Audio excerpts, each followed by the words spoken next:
Bulletin की शुरुआत इस वक्त की बड़ी खबर से करते हैं। बैंकों का 13,000 करोड़ लेकर फरार हुआ नीरव मोदी लंदन की सड़कों पर खुलेआम घूमता हुआ दिखाई दिया। भगोड़ा हीरा कारोबारी नीरव मोदी फरार होने के बाद पहली बार कैमरे में कैद हुआ। नीरव मोदी बढ़ी हुई दाढ़ी में नजर आया। ये देखिए तस्वीरें हम आपको दिखा रहे हैं, मूंछें और दाढ़ी नीरव मोदी की आप देख सकते हैं। यहाँ पर इसी तरीके से लंदन की सड़कों पर देखिए कैसे घूमता हुआ नजर आया नीरव मोदी। दरअसल इसके चेहरे पर इस बात का कोई डर ही नहीं दिखा कि वो भारत की जांच एजेंसियों के रडार पर है। एक अंग्रेजी अखबार के संवाददाता ने नीरव से बीच सड़क पर कई सवाल किए, हर तरह से इसे जानने की कोशिश की कि ये क्या सोच रहा है, इसे कैसा महसूस हो रहा है जब इस पर शिकंजा कसता जा रहा है, ये कैसे यहाँ पर है, कब से यहाँ पर है, यहाँ कहाँ ठहरा हुआ है। तमाम तरह के सवाल इससे पूछने की कोशिश की, लेकिन नीरव मोदी ने एक भी सवाल का जवाब नहीं दिया। हर सवाल के जवाब में वो बस यही कहता रहा, नो कमेंट्स।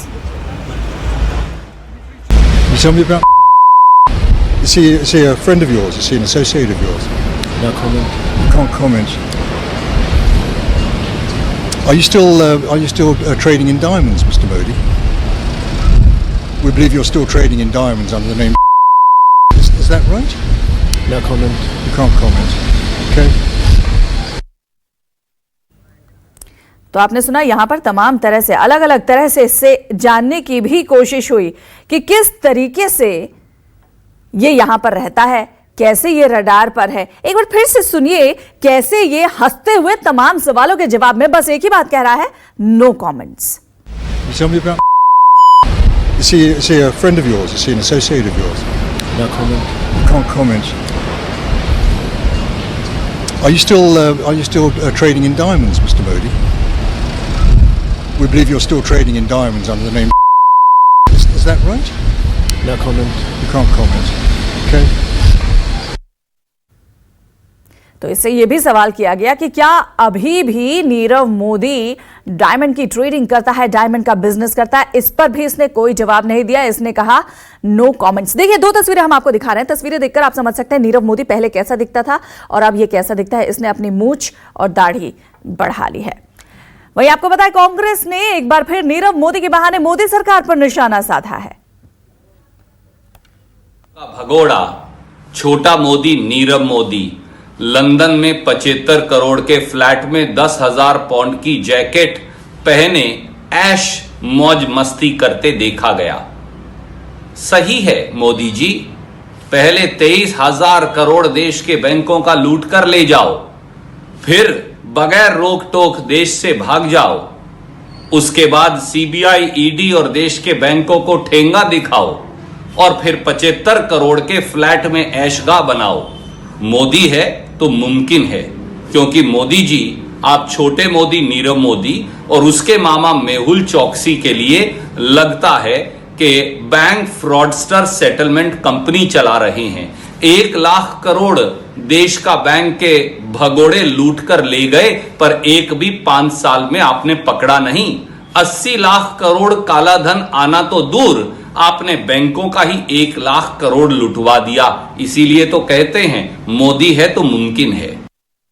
चलिए, आपने देखा रणदीप सुरजेवाला ने किस तरीके से प्रधानमंत्री मोदी पर हमला किया। उन्हीं की जो टैगलाइन है आजकल, मोदी है तो मुमकिन है, उसी पर उन्होंने तंज कसा है। हमारे 2 संवाददाता हमारे साथ जुड़े हुए हैं। मुंबई से इंद्रजीत हमारे साथ हैं और साथ ही साथ दिल्ली से अमित कुमार हमारे साथ हैं। इंद्रजीत के पास चलते हैं। इंद्रजीत, हमने इस वीडियो में भी देखा है किस तरीके से ये महाघोटालेबाज नीरव मोदी बड़ी आराम से हंसते हुए लंदन की सड़कों पर घूम रहा है, जैसे कुछ हुआ ही नहीं है। लेकिन तमाम तरह के केसेस इस पर दर्ज हैं और भारत का तो ये मोस्ट वांटेड है ही।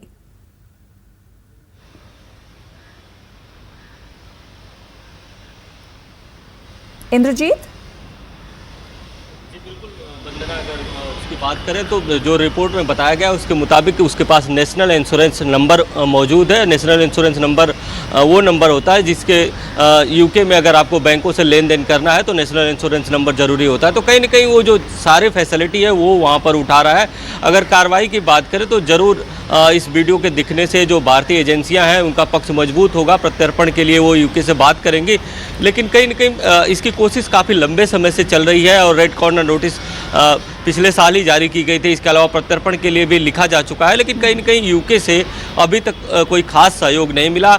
अगर नियम कानून की बात करें तो यूके में नियम कानून ऐसा है कि अगर आप प्रत्यर्पण के लिए ट्राई भी करते हैं तो इतना आसान नहीं। आप विजय मल्ल्या का केस देखिए कि लोअर कोर्ट से उसको प्रत्यर्पण की अनुमति मिल गई, इसके बाद भी हायर कोर्ट में मामला है और अभी तक लंबित है। तो कहीं न कहीं उसको मालूम है कि वो जब तक लंदन में है तब तक सेफ है, और जो रिपोर्ट में दावा किया गया उसके मुताबिक वहाँ पर आराम से एक डायमंड की कंपनी चला रहा है, इसके अलावा एक लग्जरी घर में रह रहा है। तो कहीं न कहीं उसके ऐशो आराम में वहाँ पर कोई कमी नहीं है, ये इस रिपोर्ट से साबित होता है। ठीक है, अमित के पास चलते हैं। अमित, प्रधानमंत्री के एक इंटरव्यू में हमने ये सुना नीरव मोदी के बारे में, उन्होंने साफ साफ कहा कि इंटरनेशनल लॉ के मुताबिक ही अगर ऐसा कोई भगोड़ा होता है तो उसे वापस लाने की कवायद होती है। क्या कर रही है सरकार?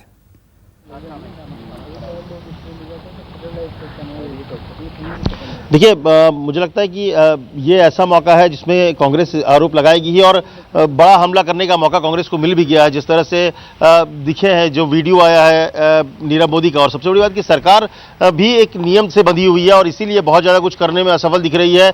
आराम से नीरव मोदी घूम रहा है, और जब नीरव मोदी घूमेगा बाकायदा, जैसे कि इंद्रजीत ने कहा कि रेड कॉर्नर नोटिस भी जारी किया गया है, सब कुछ करने के बावजूद अगर नीरव इस तरह से घूम रहा है, इसका मतलब साफ है कि भारतीय कानून का बहुत ज़्यादा असर उस पर नहीं दिख रहा है। और निश्चित तौर पर ऐसी हालात में, और सबसे बड़ी बात जो आपने भी कहा कि जो प्रधानमंत्री मोदी का टैगलाइन है या बीजेपी का टैगलाइन है, मोदी है तो मुमकिन है, उसी को लेकर टारगेट किया गया है बीजेपी पर कि ये मोदी के रहते ही अगर ये सब सारी चीजें हो रही है तो फिर क्या बात है।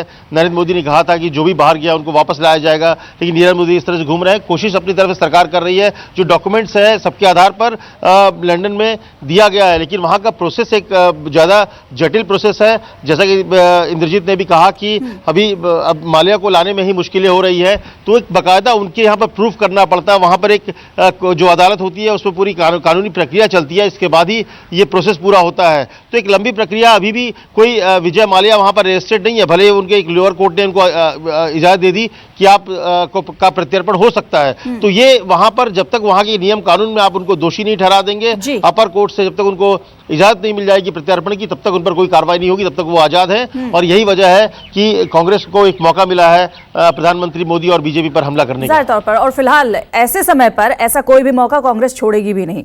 अमित, आप हमारे साथ बने रहिए, इंद्रजीत आप भी हमारे साथ बने रहिए। इस बीच एक बार फिर से सुनवा देते हैं किस बेशर्मी से और बड़े ही इत्मीनान के साथ नीरव मोदी लंदन की सड़कों पर बड़े आराम से एक रिपोर्टर के सवाल का कैसे जवाब दे रहा है।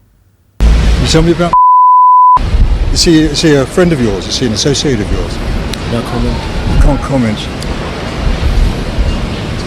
Are you still trading in diamonds, Mr. Modi?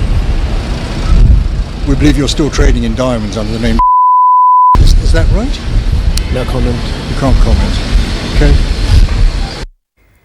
Indrajit हमारे साथ मुंबई से लगातार बने हुए, अमित भी हैं। इंद्रजीत के पास चलते हैं। इंद्रजीत, इन तस्वीरों को देखकर, इस वीडियो को देखकर यह साफ लगता है कि इतने पैसे डकार कर भी ये शख्स डकार मारना तो छोड़िए, बड़े ही इत्मीनान से इतनी लंबी स्माइल के साथ कह रहा है नो कमेंट्स, मैं तो कुछ बताऊंगा ही नहीं, जैसे इस पर किसी बात का कोई फर्क ही नहीं पड़ रहा, ना कानून का ना लोगों की भावनाओं का।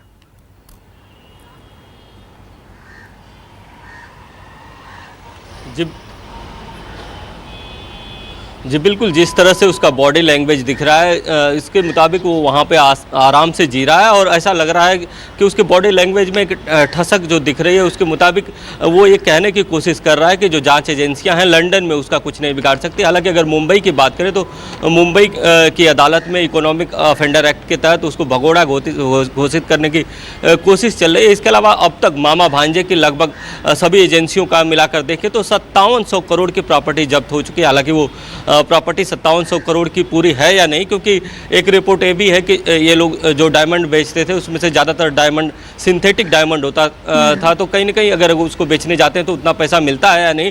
लेकिन एजेंसियों की जो रिपोर्ट है उसके मुताबिक अब तक 5700 करोड़ की मामा भांजे की जो प्रॉपर्टी है वो जब्त की जा चुकी है। तो कहीं ना कहीं इंडिया में जो जाँच एजेंसियाँ हैं वो उस पर शिकंजा कस रही हैं, लेकिन चूँकि वो ऐसे देश में है जहाँ पर उसको इतना आसान नहीं कि तुरंत वहाँ पर यहाँ की जाँच एजेंसियाँ जाएँ और उसको पकड़ कर ले आए। एक प्रक्रिया होती है, प्रक्रिया के तहत ही काम होगा, इसलिए शायद उसको मालूम है कि इतना आसान नहीं है उसको वहाँ से पकड़ पाना। इंद्रजीत और अमित, आप दोनों हमारे साथ बने रहिए क्योंकि इसी से जुड़ी अगली खबर भी है। एक तरफ लंदन की सड़कों पर बेखौफ घूमता दिखा नीरव मोदी।